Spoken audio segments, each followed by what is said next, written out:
बाल विकास के previous year question paper का अध्ययन करेंगे। आज हम 2015 के पेपर का अध्ययन करेंगे। पहला प्रश्न आपके सामने स्क्रीन पे दिखाई दे रहा है कि शैशव काल की अवधि क्या है। तो आप सभी लोग जानते हैं कि शैशव काल की अवधि 0 से 2 वर्ष तक होती है। फिर अगला प्रश्न है, पियाजे के अनुसार 2 से 7 वर्ष का बीच का एक बच्चा संज्ञानात्मक विकास की किस अवस्था में होता है। तो आपको पता है पियाजे की संज्ञानात्मक विकास की 4 अवस्थाएं होती हैं, जिसमें पहला है संवेगी गामक अवस्था जो 0 से 2 वर्ष तक होती है। दूसरी है पूर्व संक्रियात्मक अवस्था जो 2 से 7 वर्ष तक होती है। तीसरी है मूल संक्रियात्मक 7 से 12 वर्ष तक होती है और चौथी है मूल औपचारिक संक्रिया अवस्था। लेकिन इसमें आपसे पूछा गया है कि पियाजे के अनुसार 2 से 7 वर्ष का बच्चा किस संज्ञानात्मक विकास में आएगा। तो ये आपका पहला आंसर हो जाएगा, पूर्व संक्रियात्मक विकास के अंतर्गत आएगा। नेक्स्ट प्रश्न नंबर 3 आपके सामने स्क्रीन पे दिखाई दे रहा है, विकास किससे किस ओर बढ़ता है। तो आप जानते हैं विकास हमेशा सामान्य से कहाँ चलता है, विशिष्ट की ओर।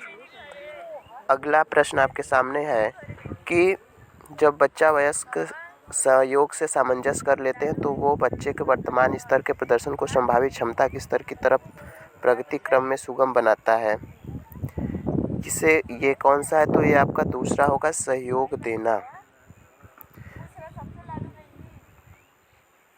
फिर आपके स्क्रीन पर 5वां प्रश्न दिखाई दे रहा है कि नवीन जानकारी को शामिल करने के लिए वर्तमान स्कीमा में धारणा की प्रक्रिया क्या कहलाती है। तो कोई भी अब आप जब नवीन ज्ञान धारण करते हैं तो उसमें हम क्या कहते हैं, आत्मसातीकरण कहते हैं, यानी कि विकल्प नंबर 2 आपका ठीक हो जाएगा।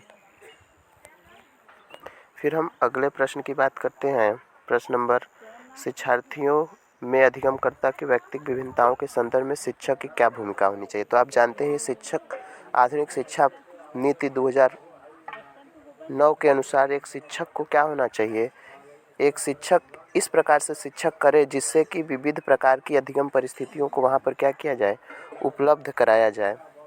तो विकल्प नंबर ए आपका ठीक हो जाएगा। फिर अगला प्रश्न है कि निम्नलिखित में से कौन सा बाल विकास का एक सिद्धांत नहीं है।